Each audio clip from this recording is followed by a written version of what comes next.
Hi everyone.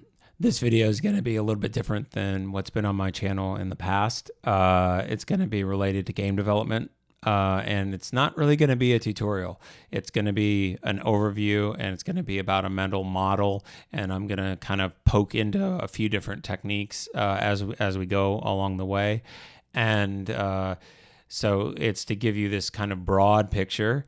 And on any one of the things that I mentioned, we could do totally a whole tutorial.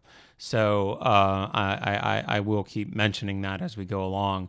But rather than kind of pick something and go really deep into it, I wanted to start out with kind of how I look at everything from a rendering engineer point of view, in terms of what I'm going to keep calling layers.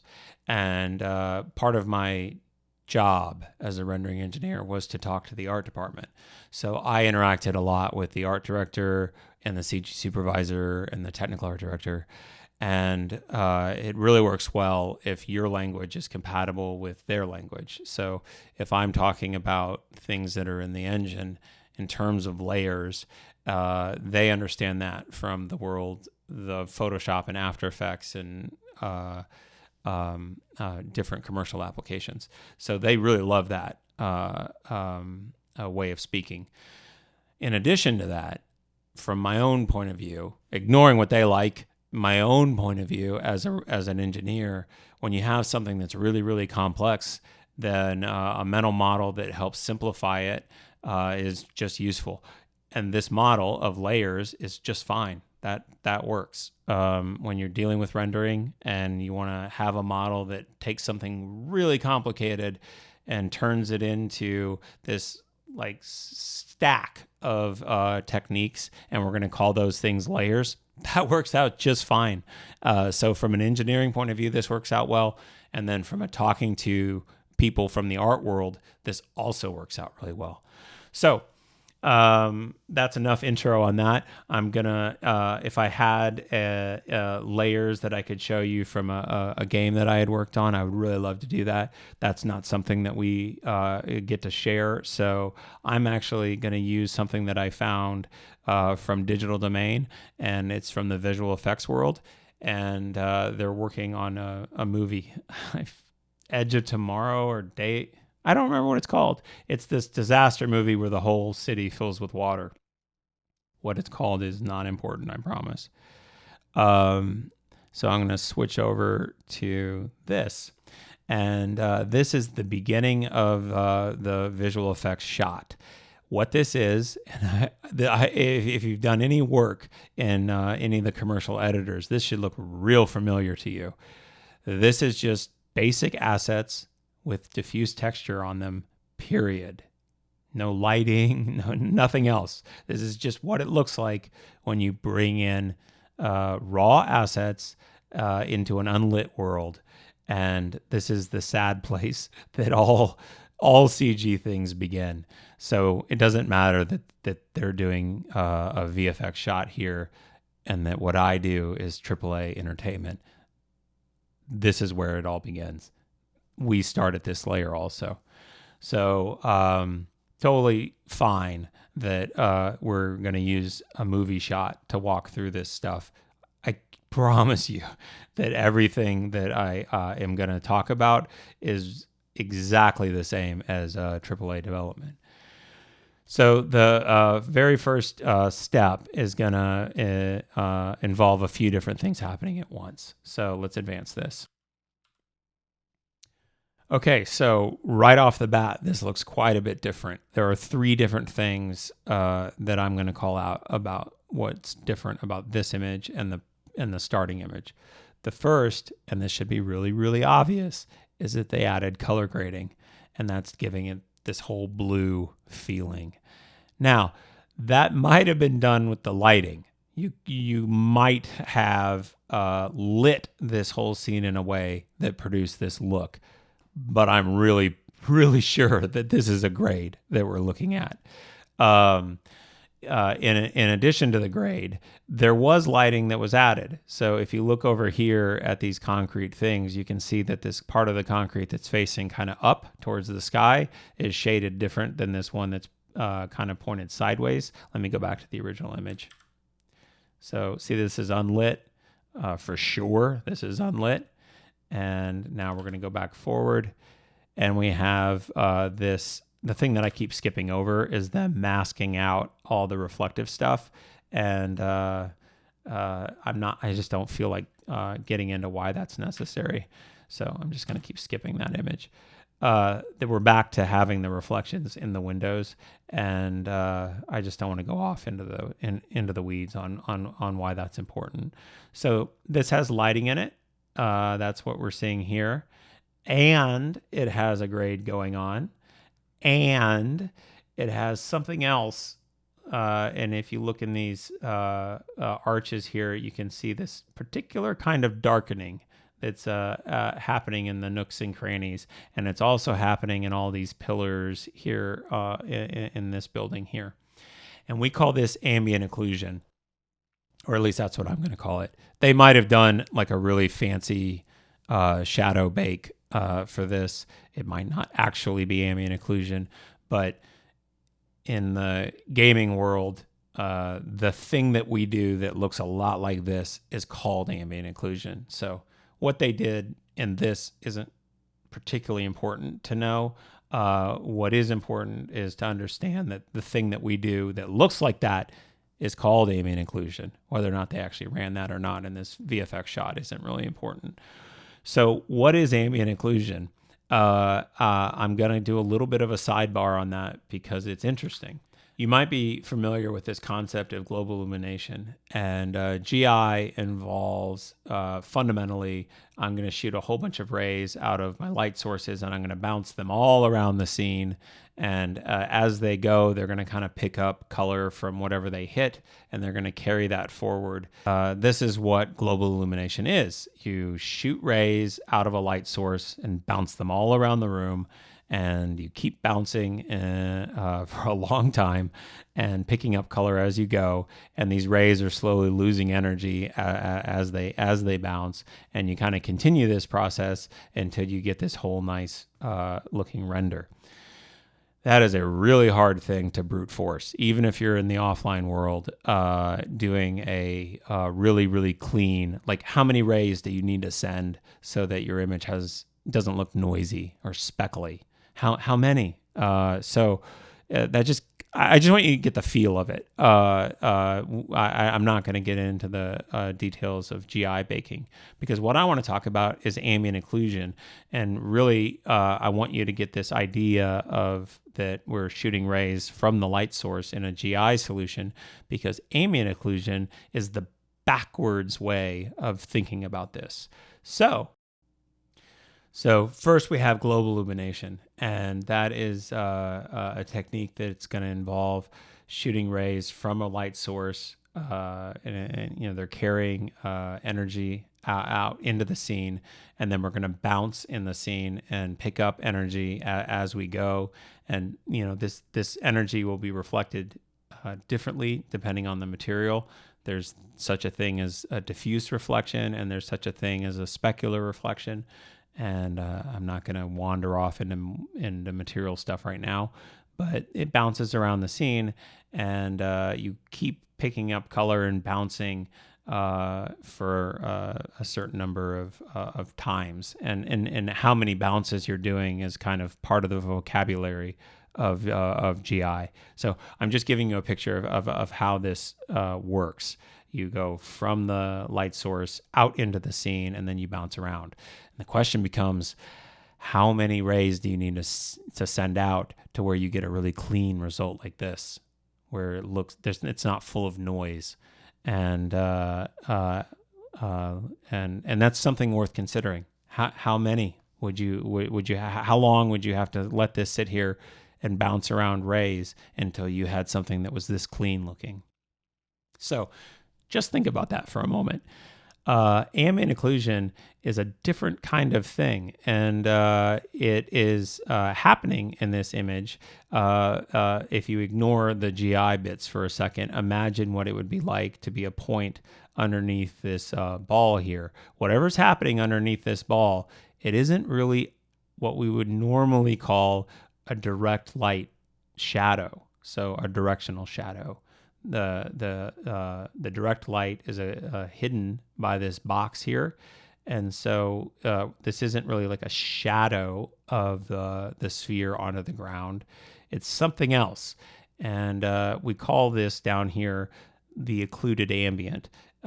So it's a geometric kind of a term, and I'm going to show you how it's calculated. So you have to imagine for this that you are a point here in the world underneath the ball, and we're going to consider what the world looks like from that point looking out. So it's the backwards version of what we just described in GI. We're not starting at the light source and projecting into the scene and bouncing around. We're starting at a point in the scene and considering what my visibility looks like from this point. And this is what that looks like. So here we are on the ground at point P, and we're going to consider a hemisphere. And this is 2D, but just kind of imagine it being in 3D, this hemisphere. We're going to imagine this 3D hemisphere over point P, and then we're going to shoot rays kind of at random. This is like a Monte Carlo type thing that I'm describing. We're going to shoot rays all over the hemisphere, and we're going to test whether or not they escape, which these all in gray here do not. They collide with this very nearby geometry. And so they didn't get very far in the world before they hit something. And we're going to call that a non-escaping ray. And we've got more of them over here. If you extend these rays, they hit this geometry. So we're going to call that a non-escaping ray. And then these ones that are don't have the gray background, they escaped. If you follow them out, they go out into the world. And how exactly you define an escaping ray is kind of up to you.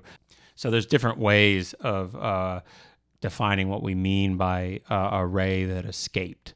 But I just need you to kind of go with me on that and understand that these rays here in white, they got loose, and these other ones here did not.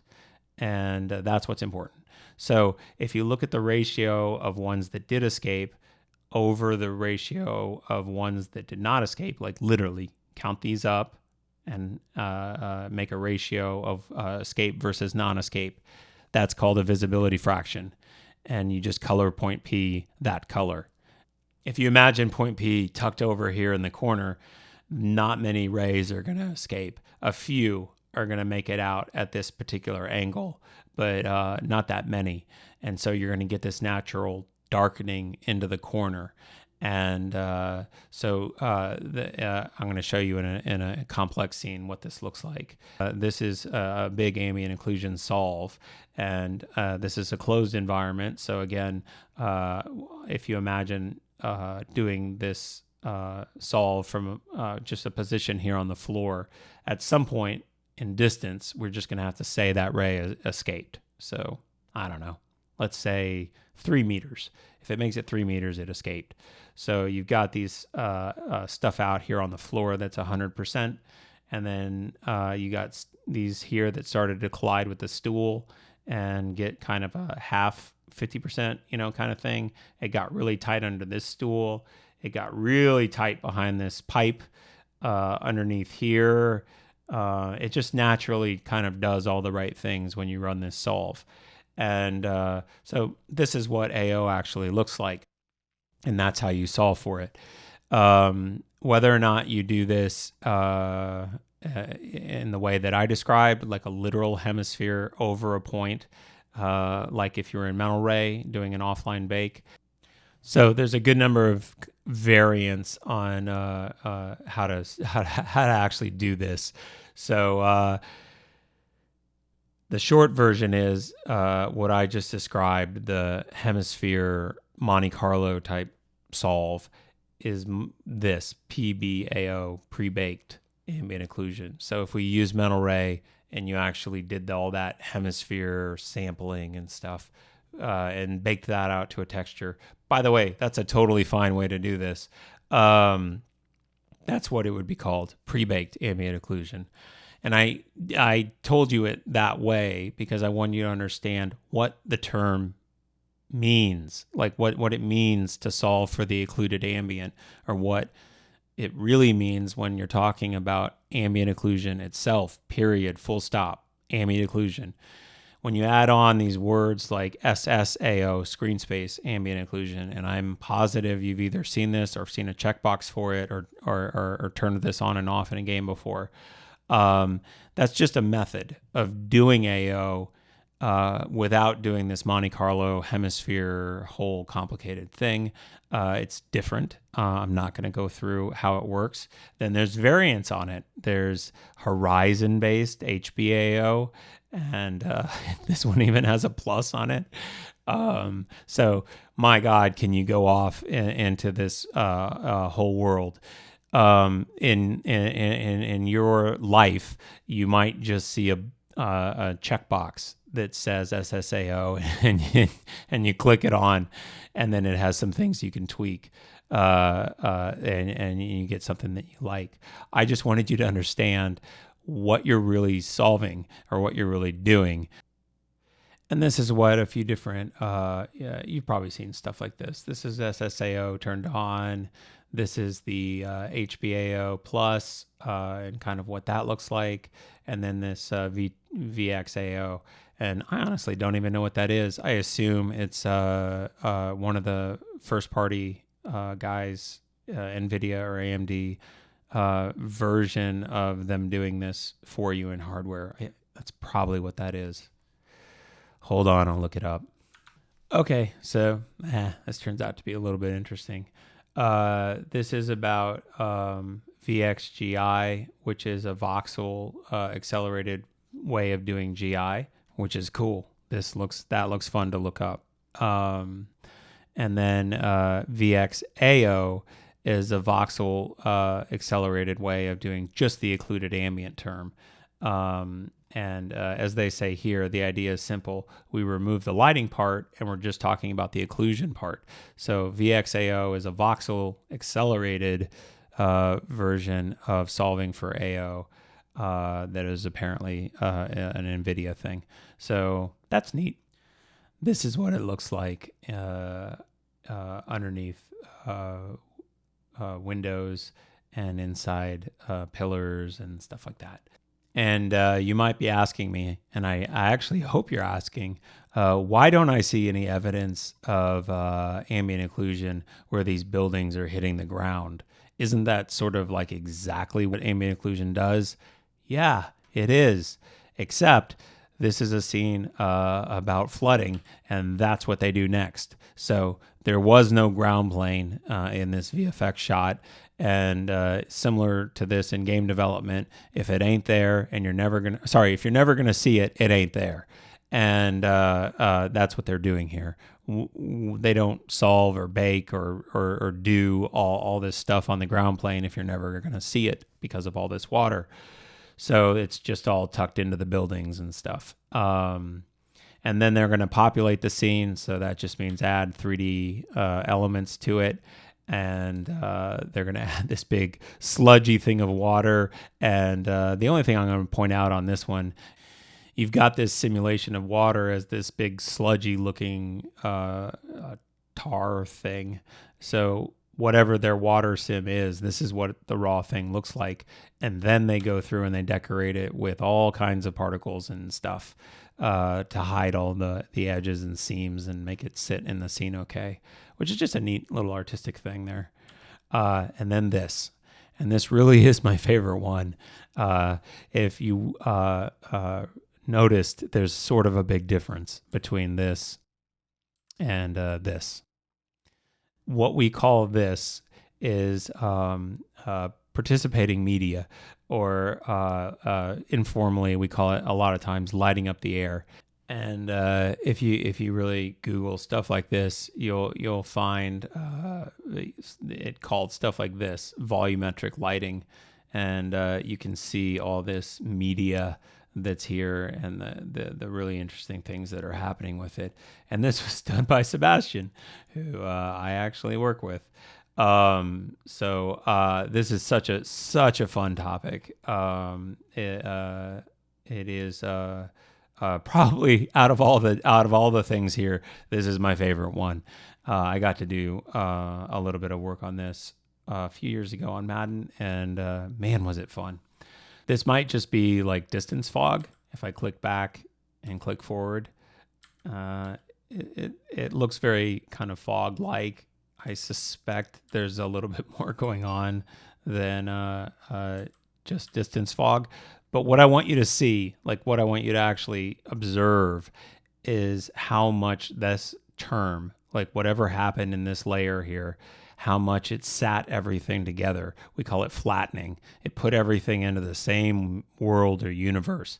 When I click back, look at these populated little NPC. I call them NPCs. Whatever the VFX word is for this. Actors? I don't know who these people are. You've got them, and they're not sitting in the world. They look all comped in and stuff. And even the cars and stuff, nothing is sitting in the same universe. And even between the buildings and the water on the ground, they don't feel like they're in the same universe. Now they do. Now everything's flat. Now it really is sold that all of these guys live in the same universe that the water is in, that these two waters live in the same universe, even though you know they don't. And then now these buildings also live in the same universe as the water. So this is what we're going for. Okay, found it. It was Madden 13. And you can see that there's something going on here with lighting up the air that's happening up and around these lights, separate from the flare effect. So the flare effect is a sprite like you would expect it would be, but then this haze thing that kind of extends down and out is a atmospheric volumetric type of effect. And what it actually is capsules. And we run sine distance functions from the capsules to make this haze thing. And our artist can adjust the radius and how big it is and stuff. And so we had this in 13 and didn't keep it. And that's just the way life is. We don't keep everything that we write forever. And this is 17, so a couple years later, and you can see here they're doing just the flares and that localized atmospheric effect isn't happening around it, but there is this atmospheric effect in general, like out here in the stadium, or kind of a traditional fog type effect. It's still effective. This looks nice in the stadium. But you kind of lost this cool thing that was happening right around, localized around the lights. I promise I'm not bothered in any way that we don't continue to do this in Madden. I just wanted to show you that is kind of an application of the technique that I actually worked on. So what we're calling lighting up the air, and it can be volumetric like this. And this is separate from what Sebastian presented inside Frostbite, but it's the same idea, and my God, what a fun topic. So back to the frame.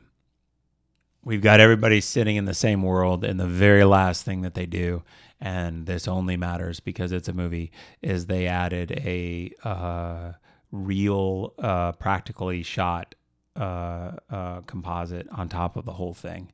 So these are real stairs, these are real people, this is a real building now. And that has to also sit in the same universe.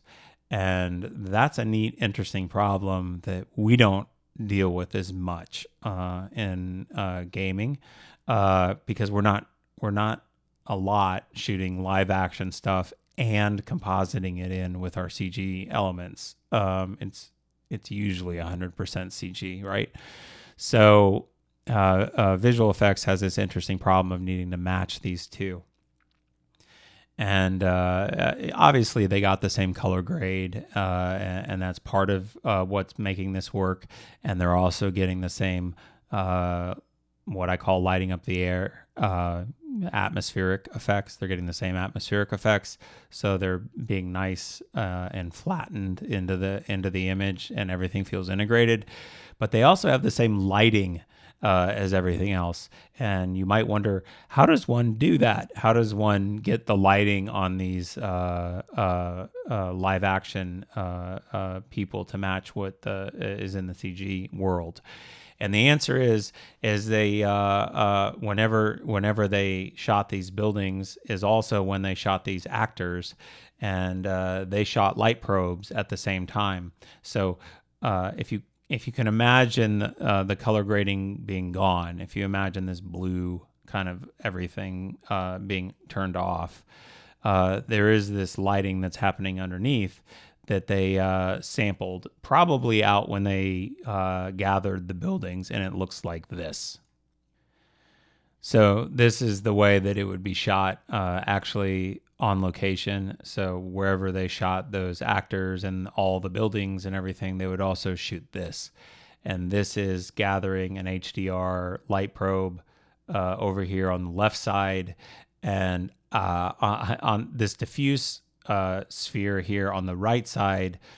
So I don't work in visual effects. I'm not sure what this ball on the right side is shot for, because I know that everything I need is over here on the left side in this mirror ball, and I know all the math to do on this HDR sample of the world. And by the way, when you shoot a mirror ball like this, you really do get a 360-degree sampling of the environment that you're in. As strange as that sounds, you don't need to actually point your camera in all the different directions and like make a big cube or something. This one shot of a sphere actually gets all the directions. Obviously, it's getting crushed over here. And a lot more pixels are available right here in the front. So it's not like equal quality everywhere, but when it comes to just gathering the lighting, if that's all we're doing here, this is absolutely a fine way to do it. And I'm guessing that's what this is for, is that after you've done all the math over here on the left side, that you would check your math against ground truth sample that you got over here on the right side. I think that's what this is. I think this is for once you've done all the solving on this thing, checking your work against a ground truth sample. So this is, how it would normally look. And if you wanted to experiment with this is what it normally looks like. You walk out into an environment that you want to capture. Sorry, this one's not more interesting. If you had some really cool, I don't know, inside a train station or something, you could take this chrome ball with you, and then you just clamp down on your tripod because you don't want to be like moving your camera around, and you do a whole bunch of bracketed exposures, meaning you shoot way underexposed, and then all the way to completely blown out, and then you stack that up in Photoshop or whatever it is that you use. I don't use Photoshop, and I gotta point at a little technical detail about why. So if you got the value that you wanted to get out of this video, you can be done. It's okay. This is gonna get technical, and if this is not something that you're actually gonna go out and do, you just like to kind of getting the general idea of it, thanks for visiting. Do subscribe to the channel. There'll be more stuff like this. If you want to keep going with me, it's gonna get we're gonna go into the weeds. Okay, so for those that are choosing to stick around, the first thing I want you to know is that your camera, whatever you have, your Canon or your Nikon or your Sony, it has a CMOS sensor on the back, and that thing is incredibly linear with respect to the image that's being projected onto it. So whatever's out there in the world, it is a linear response to that data out there. And I mean linear. You and I, people, do not have a linear response to what's out there in the world. That we live in a whole different kind of logarithmic type of a space, and things look linear to us, and that has a name. It's called perceptually linear. And so if I make a gradient in Photoshop and it looks like it's making really nice even steps every step of the way, that's perceptually linear. And I can guarantee you that's not actually linear. Actual linear does not look linear to you and me. That's why it's not called perceptually linear. You need to really understand that these two things are different. And you want to end up in a perceptually linear space. And that's mostly done by being in a gamma 2.2 space. First part is that you need to actually end up there. So your real world stuff that you capture is HDR. That's what we're talking about. And then the virtual world that you're rendering is probably also HDR, some form of high bit depth world. And you need to it's probably linear, and you need to stay in that linear space during all of your math operations. And this has been known for a long time. If this is new for you, just go look up gamma correct rendering. That's the phrase. And we figured this out a long time ago. You get into a gamma 1.0 space, and then you do all your math. And then at the very end, the last thing you do at the end of the frame, the very last thing you do is you go into like an sRGB space or a gamma 2.2 space. That's the last thing you do. You don't want to do any math on data that is curved. Like, so if you've got like a response curve in the data, like if it's in a gamma space, math in that space isn't going to work out right. And all this stuff that you will read about why doing math in a gamma space doesn't work will make sense to you immediately. So we've sorted all that out. The problem is that specifically with Photoshop, I'm going to switch over to my other screen. Specifically with Photoshop, and I'm going to put the in the description a link to the webpage where I got this image because all the work that he did to generate this is really interesting. But in Photoshop specifically, to get a raw image into Photoshop, you go through this thing called ACR, or Adobe Camera Raw.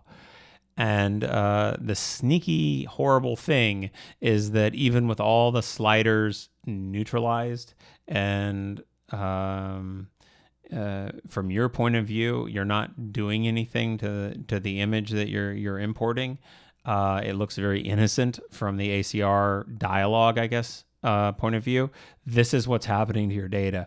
It is underneath the hood, putting this weird gamma kind of a shape onto your data, your nice, beautiful linear data off your camera. So that raw data, that what I told you was so linear off your camera, now looks like this. And you have to deal with that. You either have to undo it or you have to do math in this kind of curved space, neither of which you want to get anywhere near. So what does one do about that?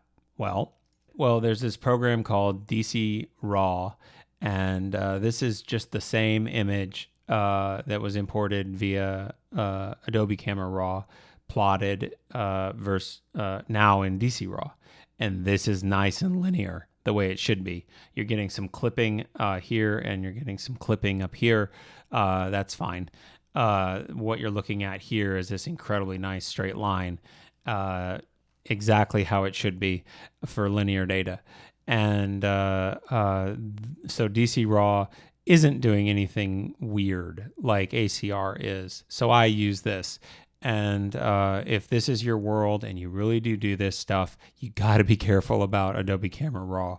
And I think word is sort of getting around on this. But if you need any more convincing, if I haven't completely bashed Photoshop enough, I also want to show you another gotcha, which is another reason that I sort of don't trust Photoshop kind of at all. If you go to Edit and then Color Settings, This has to do with after you've imported into Photoshop. So now past ACR, you're now in your workspace, and you're in the color space of your working space. Sorry, that was a mouthful. So I'm in sRGB, which is a very common space to be in. And there's this checkbox down here. And this, I'm showing you the default way that Photoshop comes. So if you open this dialog, yours is going to look exactly like this. And it's unchecked. And what it says when I hover over it, if you read the comment down here at the bottom, it says it controls the blending behavior of RGB colors. When enabled, RGB colors are blended using a specified gamma. And the gamma that they're giving you or hinting you is 1.0, which is exactly right. That's what it should be. And they go on to say a gamma of 1.0 is considered to be correct. And they go on to say, if you want to read the rest of that comment, that that is technically correct, but most other applications don't do this right either. So, yeah. So if you don't have this checked, and it, like I said, by default, it is not, then all your layers and all the maths that Photoshop's going to do, and I mean all of them, like when you do a blur and stuff like that, is going to happen in the working space gamma.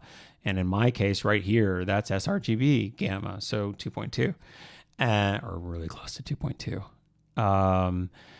So it's not going to linearize the pixels before doing really important things like convolutions and blurs and stuff like that.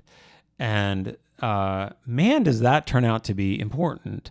Managing this all the way through your pipeline is super, super, super critical.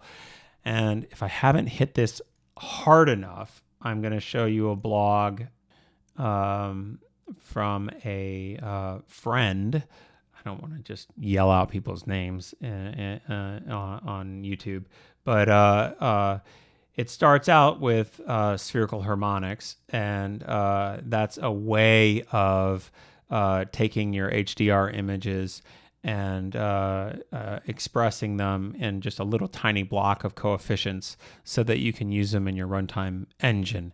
I'm not going to explain right now what spherical harmonics are. I just need to point down here at the bottom where he's using the Grace Cathedral. That's the probe that he's using, which is, if you research spherical harmonics, they use this as their example data in the original publication.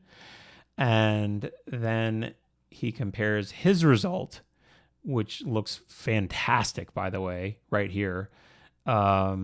A Monte Carlo version of it, an SH version of it, and fortunately they look similar to what was actually published in the paper. So this down here, and this ain't right.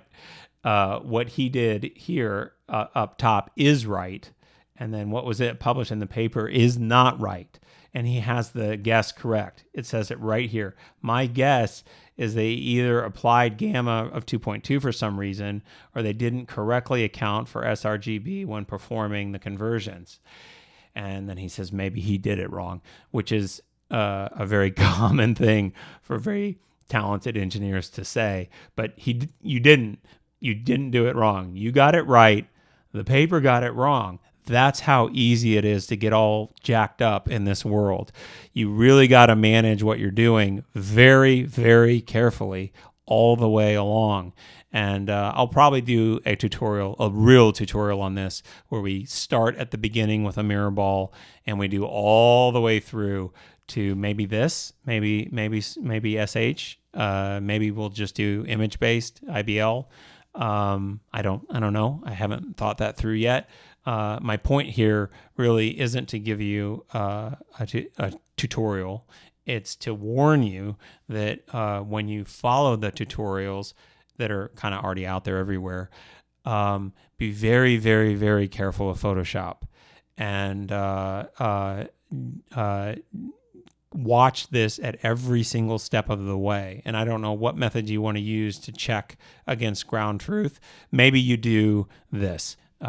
Maybe when you shoot, you actually have this diffuse ball here on the right side.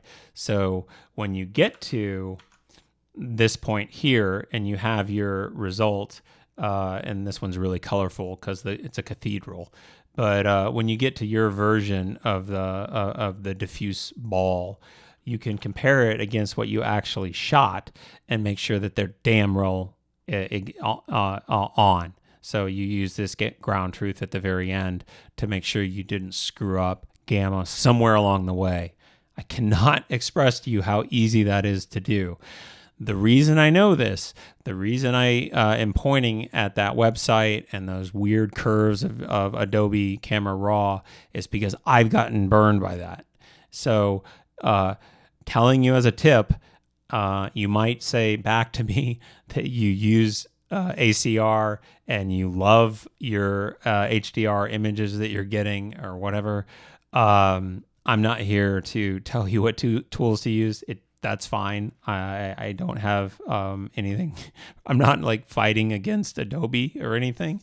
You need to know this, because if your intention is to get this dead on, like if it's important to you that, I don't know, your CG match live action, if that's important, you cannot screw this up anywhere, and you can't kind of just shrug off the ACR shape that's happening there. Now, somewhere between me saying this and you watching it, Adobe really might have fixed this. ACR really may have an option for, I want this to be linear data, kind of in the import stage. And I really hope they do. I hope this gets back to them as feedback and that they care and they add it, because it's annoying to have to go to DCRAW and do all this.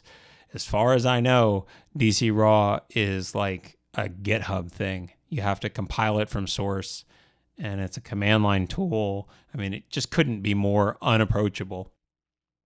If you have that capability, if that's okay with you, go get it and compile it, and then use it on the command line and make like a high bit depth TIFF or something like that.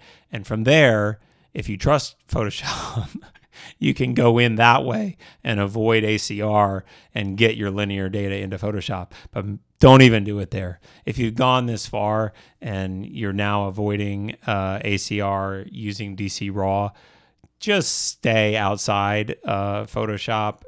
It's too scary and weird and gamma incorrect in there. So I'm suspicious of it.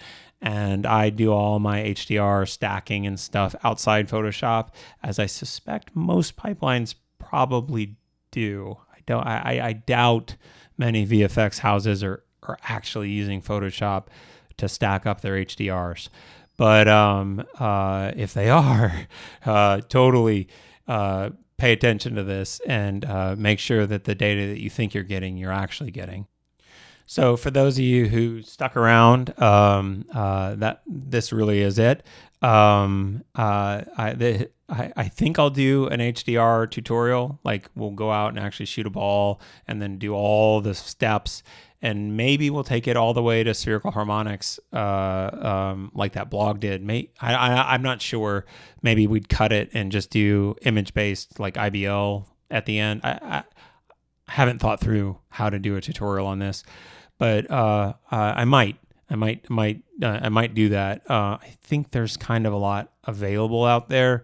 I don't know how much is available on actually getting it into SH coefficients and that part of it. And if you don't know that part of it, that one's kind of important. I haven't Googled it. I haven't looked around. I don't know what's out there. There are definitely blogs if you like learning that way. But if you want to learn in this fun kind of YouTube, let's go out and do it outside kind of a way, I'll do it. if there's a interest and a want. Anyway, yeah, thanks for sticking around for all the technical bits. If you work in gaming, I suspect everyone that's still here either works in VFX or works in gaming or does this for your job. So hopefully those little tidbits were useful. To sum up, fucking manage your gamma space, and it's got to be done through every single tool that you go through, including your own weird in-house stuff that you're using. If you just kind of make a rule that everything's going to be linear at the beginning and you're going to stay there until the very end, that's a good rule. And you don't want to be going back and forth. So, like, I mean, your pipeline could be technically you could have every single stage go back to like a working gamma or like a sRGB. That could be the normal output of each tool, and then you go back to linear again. I'm assuming you didn't crush the bit depth here, so you're way up there at 32 bits per channel or something. Don't go in and out of gamma along the way. It's just not necessary. Start at 1, stay there. Don't do anything weird to interfere with the 1, and ACR will do that.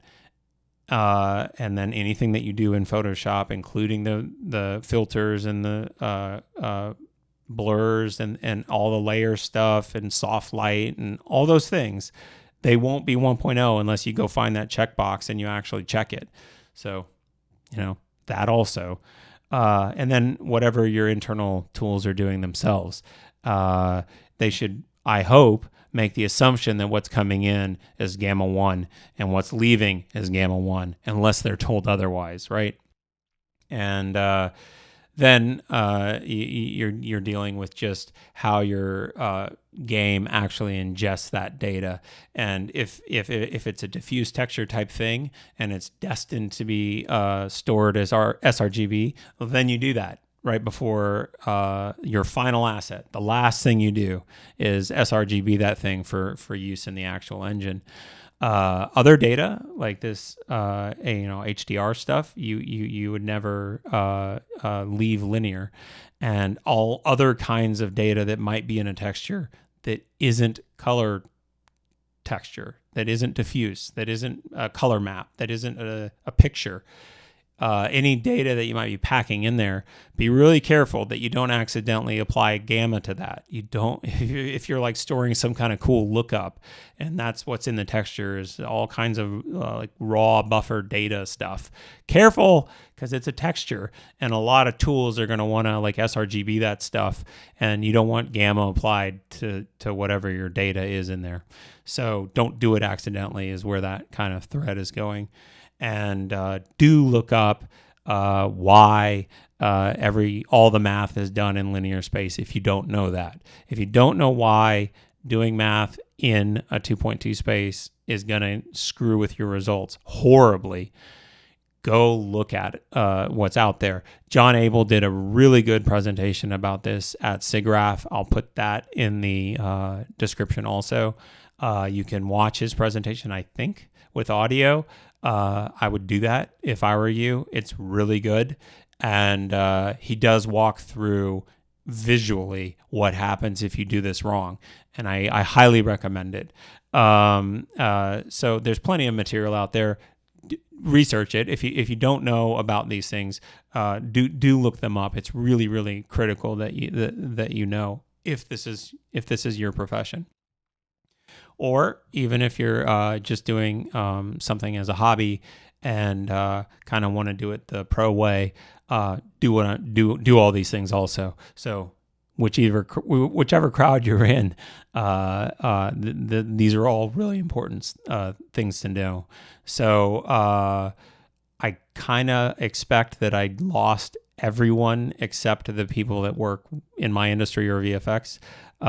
So to those of you who stuck it out, cheers, and hope you enjoyed it. Bye. Hable.